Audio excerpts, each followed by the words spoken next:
আসসালামু আলাইকুম, সবাইকে স্বাগতম জানাচ্ছি আজকের এই জাতীয় ইলেকশন থেকে।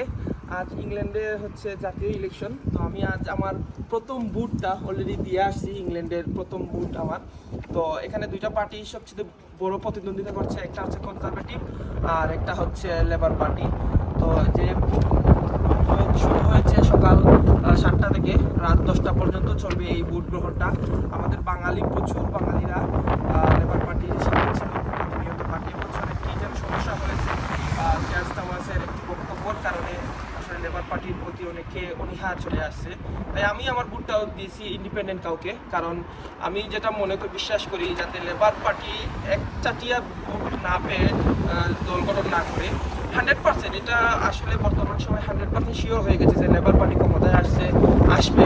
কারণ হচ্ছে কনজারভেটিভ টানা 3বারের দেশ শাসন করার এবং এবছর যে ঋষি সুনাককে অনেকেই পছন্দ করছেন না, কারণ তাদের যে কনজারভেটিভের টানা 3 মেয়াদের যে দল গঠন ছিল, তাদের অনেক প্রাইম মিনিস্টার পরিবর্তন হয়েছে, নানা বিষয় ইন্টারনাল অনেক দুর্বলতা ছিল তাদের, যার কারণে তারা টানা পরিবর্তন করতে হয়েছে। এবং যার কারণে যে কেয়ার স্টামার এবছর তিনি মোটামুটি কনফার্ম প্রাইম মিনিস্টার হচ্ছেন লেবার পার্টির হয়ে।